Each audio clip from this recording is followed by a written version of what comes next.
Hi YouTube, welcome to VC How to Do It Kids. I love to read and I sometimes share the books I read with my friends. Today I'm going to read one of my favorite books to you. It is Charlie and the Chocolate Factory. Every day I will read 10 to 15 minutes of this book. I hope you enjoy it. Ready, set, read.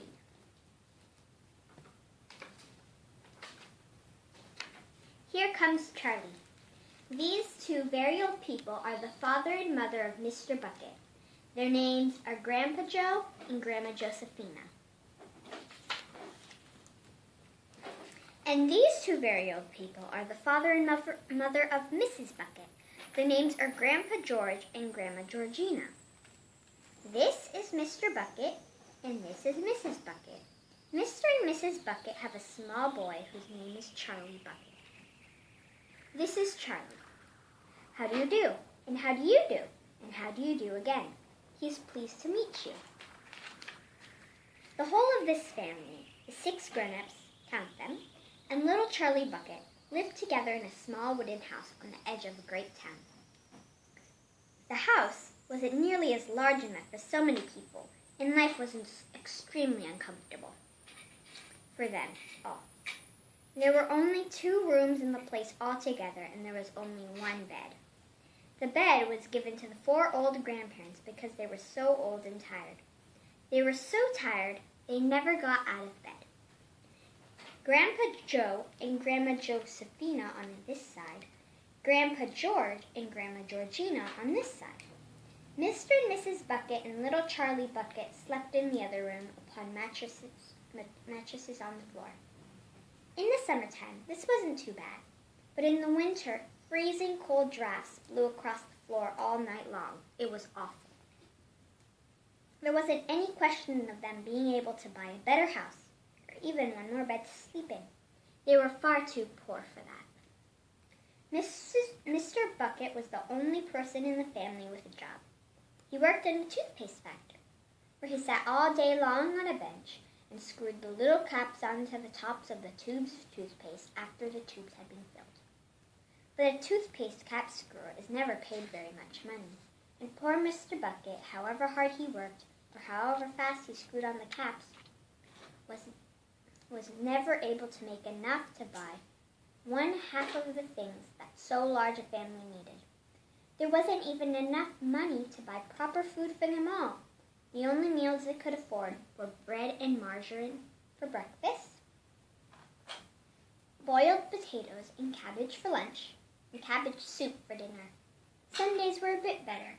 They all looked forward to Sundays because then, although they had exactly what they always had, everyone was allowed a second helping.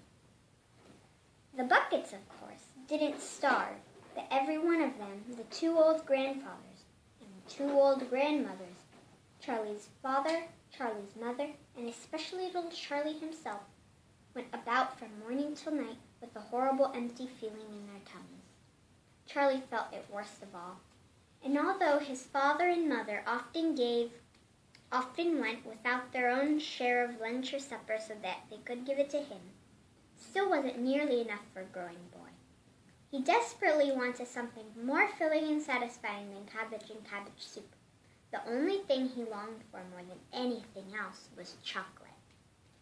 Walking to school in the mornings, Charlie could see great slabs of chocolate piled up high in the shop windows. He would stop and stare and press his nose against the glass, his mouth watering like mad.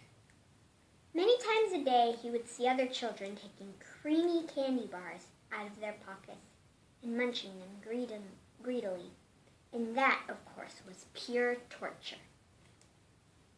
Only once a year on his birthday did Charlie Bucket ever get to taste a bit of chocolate. The whole family saved up their money for that special occasion, and when the great day arrived, Charlie was always presented with 1 small chocolate bar to eat all by himself. And each time he received it, on those marvelous birthday mornings, he would place it carefully in a small wooden box that he owned and treasure it as though it were a bar of solid gold. And for the next few days he would allow himself only to look at it but never to touch it. Then at last, when he could stand it no longer, he would peel back a tiny bit of the chocolate paper wrapping and at one corner to expose a tiny bit of chocolate, and then he would take a tiny nibble, just enough to allow the lovely sweet taste to spread out slowly over his tongue. The next day, he would take another tiny nibble, and so on and so on. And in this way, Charlie would make his 10-cent bar of birthday chocolate last him for more than a month. But I haven't yet told you about the one awful thing that tortured little Charlie, the lover of chocolate, more than anything else. The thing for him was far, far worse than seeing slabs of chocolate in the shop windows or watching the other children munching creamy candy chocolate bars right in front of him. It was the most terrible, torturing thing you could imagine, and it was this. In the town itself, actually within sight of the house in which Charlie lived, there was an enormous chocolate factory. Just imagine that. And it wasn't simply an ordinary enormous chocolate factory either. It was the largest and most famous in the whole world. It was Wonka's factory, owned by a man called Mr. Willy Wonka, the greatest inventor and maker of chocolates that there ever has been. And what a tremendous, marvelous place it was. It had huge iron gates leading into it, and a high wall surrounding it, and smoke belching from its chimneys, and strange whizzing sounds coming from deep inside it. And outside the walls, for half a mile around in every direction, the air was scented with the heavy, rich smell of melting chocolate. Twice a day, on his way to and from school, little Charlie Bucket had to walk right past the gates of the factory. And every time he went by, he would begin to walk very, very slowly. And he would hold his nose high in the air and take long, deep sniffs of the gorgeous, chocolatey smell all around him. Oh, how he loved that smell. Oh, how he wished he could go inside the factory and see what it was like. Chapter 2. Mr. Willy Wonka's Factory.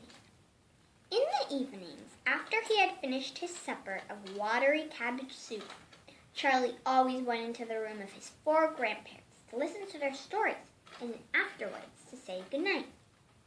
Every one of these old people was over 90. They were as shriveled as prunes and as bony as skeletons, and they lay huddled in their one bed, 2 at either end, with nightcaps on to keep their heads warm, dozing the time away with nothing to do. But as soon as they heard the door opening and heard Charlie's voice saying, "Good evening, Grandpa Joe and Grandma Josephina, and Grandpa George and Grandma Georgina," then all 4 of them would suddenly sit up. Their old wrinkled faces would light up with smiles of pleasure, and the talking would begin, for they loved this little boy. He was the only bright thing in their lives, and his evening visits were something that they looked forward to all day long. Often, Charlie's mother and father would come in as well, and stand by the door listening to the stories that the old people told, and thus, for perhaps half an hour every night, this room would become a happy place, and then the whole family would forget that it was hungry and poor. One evening, when Charlie went in to see his grandparents, he said to them, "Is it really true that Wonka's chocolate factory is the biggest in the world?" "True!" cried all 4 of them at once. "Of course it's true. Good heavens, didn't you know that? It's about 50 times as big as any other. And is Mr. Willy Wonka really the cleverest chocolate maker in the world?" "My dear boy," said Grandpa Joe, raising himself a little higher on his pillow, "Mr. Willy Wonka is the most amazing, the most fantastic, the most extraordinary chocolate maker the whole world has ever seen. I thought everybody knew that." "I knew he was famous, Grandpa Joe, and I knew he was very clever. Clever, cried the old man. He's more than that. He's a magician with chocolate. He can make anything he wants. Isn't that a fact, my dears? The other three old people nodded their heads slowly up and down and said, absolutely true, just as true as it can be. And Grandpa Joe said, you mean to say I've never told you about Mr. Willy Wonka and his factory? Never, answered little Charlie. Good heavens above, I don't know what's the matter with me. Will you tell me now, Grandpa Joe, please? I certainly will. Sit down beside me on the bed, my dear, and listen carefully. Grandpa Joe was the oldest of the four grandparents. He was 96 and a half, and that's just about as old as anybody can get. Like all extremely old people, he was delicate and weak, and throughout the day he spoke very little. But in the evenings, when Charlie, his beloved grandson, was in the room, he seemed in some marvelous way to grow quite young again. All his tiredness fell away from him, and he became as eager and excited as a young boy. Oh, what a man he is, this Mr. Willy Wonka, cried Grandpa Joe. Did you know, for example, that he has himself invented more than 200 new kinds of candy bars? Each with a different center, each far sweeter and creamier and more delicious than anything the other chocolate factories can make. Perfectly true, cried Grandma Josephine, and that sends them all, and he sends them all the four corners of the earth. Isn't that so, Grandpa Joe? It is, my dear, it is, and to all the kings and presidents of the world as well. But it isn't only candy bars that he makes. Oh, dear me, no. He has some really fantastic inventions up his sleeve. Mr. Willy Wonka has. Did you know that he's invented a way of making chocolate ice cream so it stays cold for hours and hours without being in an icebox? You can leave it lying in the sun all morning on a hot day and it won't go ready. But that's impossible, said little Charlie, staring at his grandfather. Of course it's impossible, cried Grandpa Joe. It's completely absurd.